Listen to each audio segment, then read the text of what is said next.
Bonjour à tous, c'est Olivier de Poupy School, j'espère que vous allez bien. Aujourd'hui, nouvelle vidéo, on va s'attaquer à une question qu'on me pose assez souvent durant nos accompagnements, c'est quand ouvrir ma micro-crèche? Est-ce que je dois absolument l'ouvrir en janvier, en septembre? Est-ce que je peux ouvrir au courant de l'année? Parce que voilà, maintenant j'ai mon local, j'ai mon financement, j'ai tout ça, mais je dois commencer à dire une date d'ouverture pour les parents et également pour l'équipe que je recrute. Et bien justement, on va voir tout ça dans cette vidéo.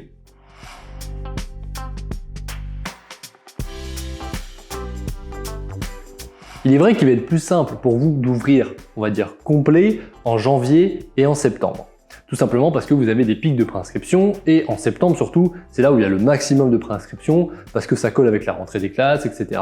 Et souvent les parents privilégient cette période pour la rentrée en micro-crèche et également d'ailleurs pour les sorties, pour une fois que votre structure est lancée, vous aurez aussi souvent pas mal de turnover. C'est à ce moment-là que les grands partent à l'école et vous allez avoir plus de bébés qui vont arriver tout simplement dans votre micro-crèche. Cependant, mon conseil sur deux aspects. Le premier sur l'aspect financier. Pour moi, ouvrez quand vous pouvez, tout simplement si l'effectif que vous avez permet de payer vos charges. Je m'explique.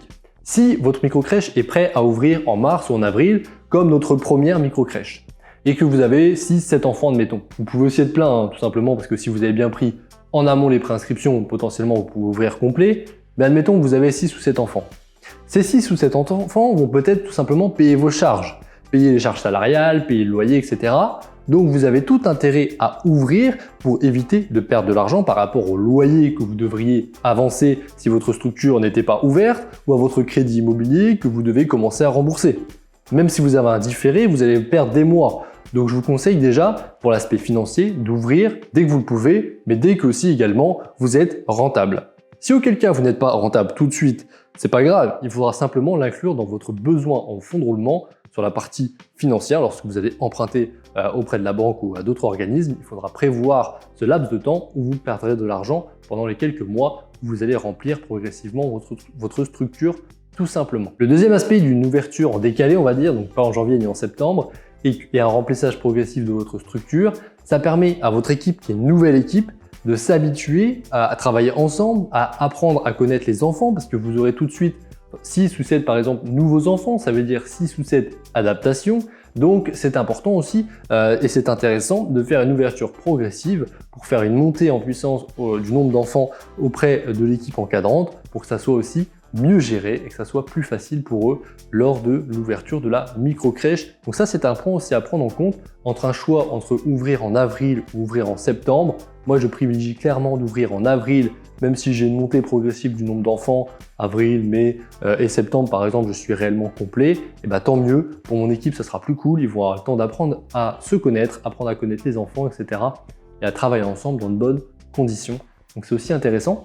Tant que bien sûr vous ne perdez pas trop d'argent. Si vous ouvrez avec 3 ou 4 enfants, ça reste un peu limite. Souvent on fait vite le calcul et c'est plus intéressant de décaler un petit peu et d'ouvrir en septembre malgré le fait que vous devez avancer le loyer par exemple. Nous par exemple, notre expérience personnelle, notre première micro-crèche on l'a ouverte en avril, la deuxième on l'a ouverte en mai, la troisième on l'a ouverte en fin août à la rentrée début septembre, la quatrième on va l'ouvrir en mars. Enfin voilà, on n'est pas obligé d'ouvrir en septembre ou en janvier, clairement pas. Vous pouvez simplement ouvrir quand vous pouvez. La seule période où je vais vous déconseiller d'ouvrir, c'est à partir du mois de juin. Juin, juillet, en août, vous êtes certainement fermé 3 à 4 semaines, donc évitez tout simplement d'ouvrir à cette période-là. De toute façon, les parents vont privilégier de décaler parce que si les enfants arrivent à la crèche pour un mois ou deux et après repartent un mois en vacances, vous perdez tout l'intérêt de l'adaptation et les repères des enfants, donc pas forcément utile.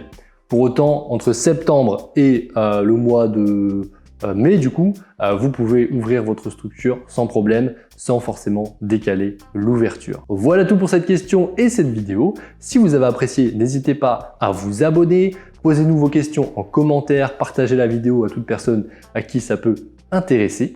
Et si vous souhaitez accélérer sur votre projet et vous lancer dans la création de votre propre micro-crèche, je vous mets en description une formation offerte de 3 vidéos sur 3 jours où nous verrons tout ce que vous devez savoir sur le local, tout ce que vous devez savoir sur la future équipe que vous allez recruter et également une vidéo complète sur les chiffres, chiffre d'affaires, marge, charge de fonctionnement, etc. Vous avez tout en description, vous cliquez sur le lien, vous mettez votre adresse mail, je vous envoie tout de suite l'accès à la première vidéo. Donc je vous dis à tout de suite de l'autre côté en formation, je vous souhaite la réussite dans votre projet, à très bientôt. Au revoir.